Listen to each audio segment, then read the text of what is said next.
Hello students. So today's video is a discussion of the third slot of CAT 24, the VARC section. Well, as you know, 24 questions and the order was not predetermined. I mean, it wasn't a straightforward first RCs then verbal ability order. They were jumbled. So we will take them up in the order in which they appear.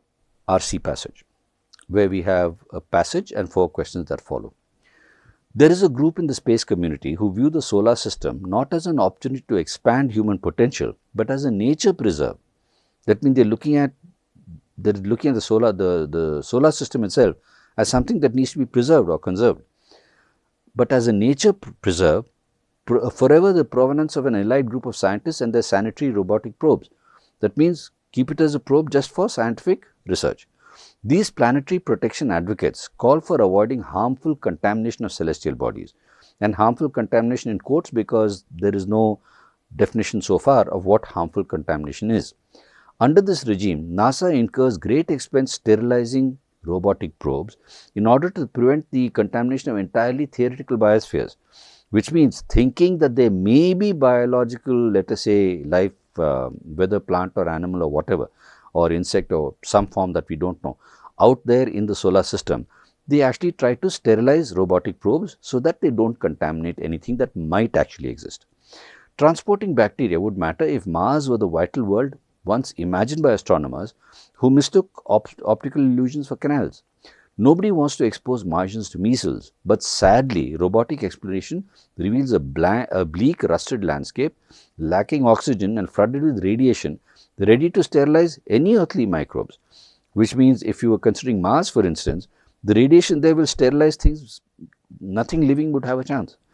Simple life might exist underground or down at the bottom of a deep canyon, but it has been very hard to find with robos, in which case why the person is actually saying, so the sterilization of robotic probes might actually be unnecessary. The upsides from human exploration and development of Mars clearly outweigh the welfare of purely speculative Martian fungi, which means it is, I mean, the importance we have of let's say carrying out research on Mars is clearly much greater than the importance of trying to preserve some biological thing that we don't even know exists. Is what this passage says. The other likely targets of human exploration, development and settlement are Moon and the asteroids, exist in a desiccated radiation-soaked realm of hard vacuum and extreme temperature variations that would kill nearly anything. Let's also remember that this author is writing from the point of view of what we know to be living. It's as if we know everything that there is about life. But the fact is there could be something living that we don't know about, okay, or does not correspond to our let's say, perception of what life is. So, all these things, the Moon and our asteroids, they exist in a desiccated radiation-soaked realm of hard vacuum and extreme temperature variations that would kill nearly anything that we consider life, right? It's also important to note that many international competitors will ignore the demands of these protection extremists in any case. A lot of people don't bother about this contamination. For example, China recently sent a terrarium to the Moon and germinated a plant seed with unsurprisingly no protest from its own scientific community. In contrast, when it was recently revealed that a researcher had surreptitiously smuggled super resilient microbe tardigrades aboard the ill-fated Israeli Beresheet Luna probe, a firestorm was unleashed within the space community, which means people didn't speak up when China did something that could be considered contamination, whereas there was a great outcry when the Israelis did something that could be considered contamination. NASA's previous human exploration efforts made no serious attempt at sterility, with little notice. As the Mars expert Robert Zubrin noted in the National Review, US lunar landings did not leave the campsites cleaner than they found it. So they did leave, let's say, they did contaminate, okay. Apollo's bacteria-infested litter included bags of feces, forcing NASA, which means they actually dumped on, when the lunar landings happened, they did dump their, let's say, waste there. Forcing NASA's proposed Mars exploration to do better, scrubbing everything and hauling out all the trash, would destroy NASA's human exploration budget and encroach on the agency's other directorates too, which means if maintaining the or preserving the sterility of a place that they visit is actually going to be pressing, right, let's say requirement, then the kind of budgets required would destroy the exploration budget itself. Getting future astronauts off Mars is enough of a challenge without trying to tote weeks of waste along as well, which means if you really do land people on Mars, to get them off back to Earth itself is going to be a challenge, and you can't really worry about, let us say, should we bring back all the waste and the trash that they leave. Okay. So, essentially what this passage says is that there is a set of scientific community who believe that all our exploration needs to be sterile, but the person gives us arguments to indicate why it's not going to be really necessary, because there really isn't life as that exists anywhere.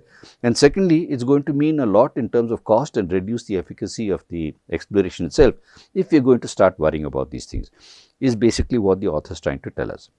So, a reasonable compromise is to continue on the course laid out by the US government and the National Research Council, which proposed a system of zones on Mars, some for science only, some for habitation, and some for resource exploitation, which means the one that would be for research only are the ones that you try to see not to pollute. Okay.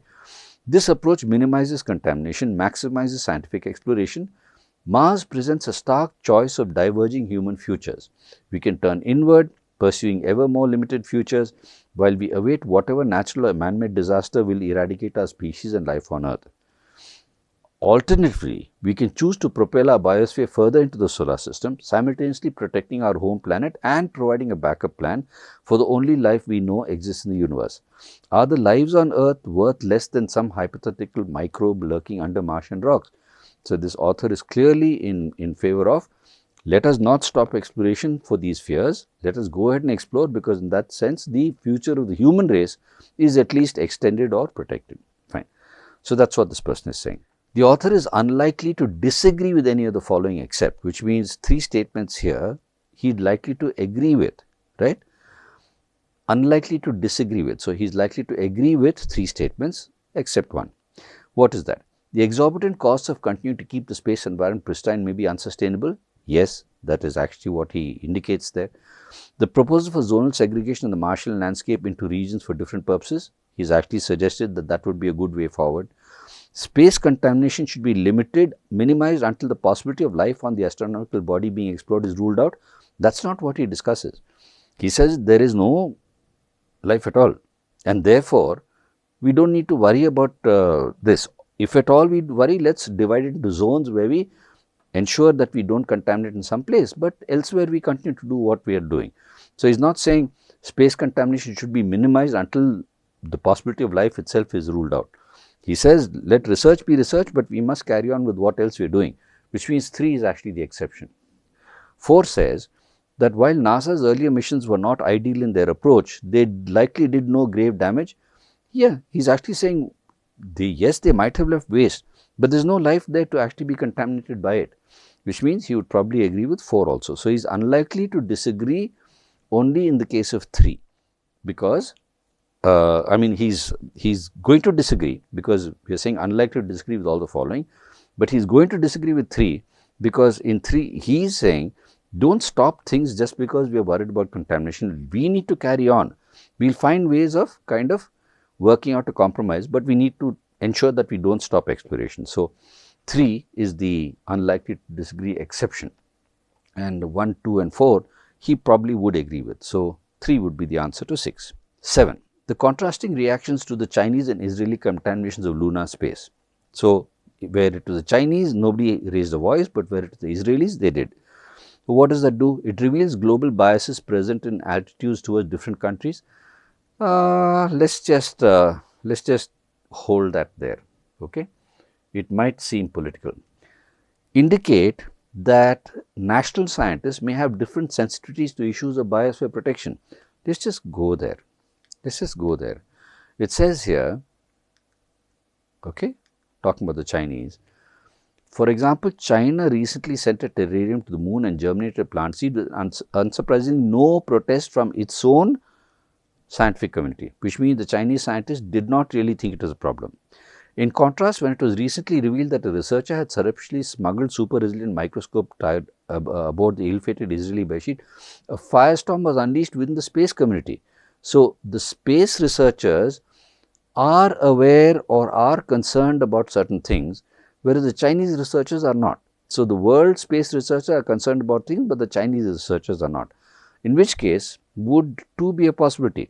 Indicate that national scientists, namely Chinese researchers about Chinese research, may have different sensitivities to issues of biosphere protection, whereas globally, so national scientists may not worry too much about their own work, but everybody worries about what somebody else is doing. So, 2 is also possible. Now, are valid as the contamination of the lunar environment from the animal source is far greater than from plants? No, that is not what it is. Are evidence of China's reasonable approach towards space contamination? No, they are saying the Chinese aren't bothered. Now, the point here is, are we talking about does the passage talk to you about political outcry, global outcry, outcry on the part of all people, or outcry on the part of researchers alone? Let us look at that.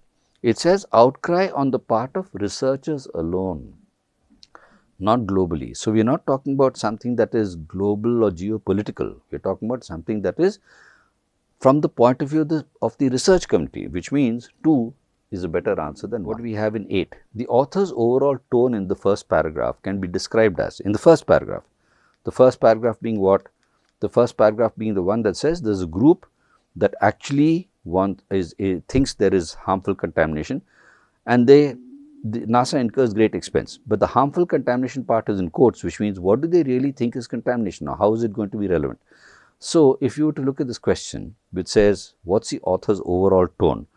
Well, equivocal about the reasons extended by the group of scientists seeking to limit space, that means he does not probably have a tone either way? No. Approving of the amount of money spent? No, he says NASA has had to spend a great deal of money. So, he is not really approving of the amount that NASA spends. Indifferent to the elitism of few scientists aiming to corner space exploration. There is no discussion there about scientists aiming to corner space exploration, and he is not indifferent. He does have an idea about it. Skeptical about the excessive efforts to sanitize planets where life has not yet been proven to exist? Exactly. He says NASA is spending a great deal of money for something that they do not even know actually exists. That is his tone, which means 4 is the answer to 8. The author mentions all of the following reasons to dismiss concerns about contaminating Mars except. That means, let's not worry about Mars. He has 3 reasons for that, except. So, earlier explorations have already contaminated pristine space environments. He says, yeah, so we've already done that, but it's not as if there's life there to be contaminated. So, why are we worried about it? So, he does have one as a reason. Efforts to contain contamination on Mars are likely to be derailed as competitor countries may not follow similar restrictions. Yes, when he brings up the Chinese and the Israeli kind of examples, he is saying not everyone is going to worry about it. So, that is it. And then the lack of evidence of living organisms on Mars makes possible contamination a moot point, which is, do we really need to worry when there is nothing there that is alive? So, he does mention that. The use of similar probes on astronomical bodies like the moon have had little effect on the environment. That is not a discussion there. He does not say that there are certain places where it has not had an effect. So, why do we bother to use it here? That is not what he discusses. Therefore, the exception here would actually be 4. So, that is question 9. All right. Now, we have something that asks us to find an odd statement, right. So, the odd statement here would not, let in some sense, be part of the paragraph. So, we will get started on that now. To create a synapse, the neuron has specialized structures, often seen as tiny swellings, at its terminal end of the axon where it stores the chemicals that are emitted to transmit a signal to the next neuron, which means we are looking at what should a neuron actually have to be able to create a synapse. So, the neuron. So, anyway, this is about construction of a neuron to be able to deliver, let us say, connection to a synapse, right. This fetal warm-up act, right, the soldering of neural connections before the eyes actually function, is crucial to the performance of the visual system. Now, this talks about neural connections made in a fetus so that eyes can function. So, we do not even know what the connection is to 1. So, let us just keep it separate. So, 1 and 2, are not at least obviously related as such. The reasons for this paring back of synapses, that means to try and unpeel the synapses, dissect them to work things out, or because it happens in some development. The reason for this paring back of synapses is a mystery. But synaptic pruning is thought to sharpen and reinforce the correct synapses while removing the weak and unnecessary ones. So, somewhere we've got to have something that talks about the fact that synapses are pared back. So, let's just keep 3 there. So, there is something that actually happens during development where synapses start to get pruned. That means excessive synapses are taken off. Okay. Then, neural connections between the eyes and the brain are formed long before birth, establishing the wiring and the circuitry that allow a child to begin visualizing the world the minute she emerges from the womb. Now, this very clearly is related to 2, because 2 tells us this fetal warm-up act, the soldering of neural connections. So, we know that 4 and 2 are related, isn't it? Because 4 says neural connections between the eyes and the brain are formed long before birth, establishing the wiring and the circuitry that allow a child to begin visualizing the world the minute she emerges from the womb. And 2 says this fetal warm-up act, the soldering of neural connections, is crucial to the performance of the visual system. Fine. So, we know that. Now, what about 1 and 3? 1 is talking about creating a synapse. 3 is talking about pruning synapses. Okay. 5 says during this rehearsal period, which rehearsal period? When the connections are actually being formed, synapses, points of chemical connection between nerve cells are generated in great excess. Okay. So, there is an excess only to be pruned back later during later development, which means 5 is connected to 3. So, 5 then is actually connected to 3, because you have here a statement that says the reasons for this paring back of synapses is a mystery, but synaptic pruning is thought to sharpen and reinforce. So, 4 and 2 tell me that connections start happening even in the fetus and start getting in some sense prepared in the fetus for sight when the child is born. But these connections start happening in excess, and therefore, some of them need to be removed to be able to make things effective. That is told to me in 5.3. So, what is 1? To create a synapse, the neuron has specialized structures often seen as, this is about what forms the synapse. No, what forms the synapse would be a different discussion. That means, having told me that sight requires the connection even in the fetus of synapses, but the synapses are created in excess and actually do need to be pruned. Then we have a para somewhere that tells us that creation of a synapse comes out of a neuron. That is a different discussion. So, 1 would be the odd one out, and 4, 2, 5, 3 would be the sequence of the rest. So, the answer to this question, the odd one out, would be 1. All right. So, that finishes that one. When the trad wife puts on that Georgic pinstripe dress, she is not just admiring the visual cues of a fantastical past. She takes these dreams of storybook bliss literally, tracing them backward in time until she reaches a logical conclusion that satisfies her. And by doing so, she ends up delivering an unhappy reminder of just how much our lives consist of artifice and play acting. The trad wife outrages people because of her deliberately regressive ideals, and yet her behavior is on some level indistinguishable from the non-trad wives. The trad wife's trollish genius is to beat us at our own dress-up game by insisting that the idyllic cottage daydream should be real right down to the primitive gender roles. She leaves others feeling hollow, cheated. In other words, they are talking about the trad wife here and what the relevance is of a trad wife in a presentation being made. Okay. So, the hullabaloo and headache she causes may be the price we pay for taking too many things at face value. Our just desserts served Instagram perfect by a manicured hand on a Georgian ceramic dish with fat mouth-watering maraschino cherries on top, which means the presentation by the trad wife and all the, let us say, in the presentation, the outcry and the headache she caused is actually the price we pay for many things that we just accept as they are. Okay, so that's what we're looking at. So, what we have, the trad wife's commitment to outdated gender roles and retro fashion critiques the superficiality of today's societal ideals, critiques the superficiality or shows us the superficiality. So, let's just keep that there for a moment. Then, by promoting an idealized past, the trad wife exposes the artifice of contemporary values and mocks societal norms. The mocking societal norms may not be there. Exposes the artifice may be, but mocking societal norms, for this reason, I know it's not, let's say, telling us the same thing that even maybe one tells us. The trad wife, with her vintage dress and traditional roles, highlights the superficiality of modern life and challenges current social norms. So, the superficiality is actually there, But the challenge there, for instance, where do we get the challenge part? Because it says that at some level, the Tradwest trollish genius is to beat us at our own dress-up game. By insisting that the idyllic cottage daydream should be right, she leaves others feeling hollow, cheated. So she is challenging it in some sense. She not only highlights superficiality, she also challenges current societal norms. So 3 also to be looked at, and we will compare that with 1. The Tradwest vintage dress and adherence to traditional roles reveal the artificial nature of modern life and its superficial values. Now 1 and 4 actually say very similar things. But you want something additional because the challenge to the current societal norms is also part of the discussion, which means 3 is a better summary than either 1 or 4. Okay? So 3 is the answer to this question. Do remember, of course, that careful reading is always the key. You can't afford to come down to choices unless you have interpreted your paragraphs properly. So read, think about paragraphs, assess the ideas that they carry, work out flow, and then come down to answers. So that would be a much better way of, that would be a good way of doing it. And for preparation, of course, reading is your best preparation. Along with everything else that you do, please ensure that you read, expand your vocabulary, your ability with sentences and flow, and then you will find these things much easier to do. So thank you and all the best.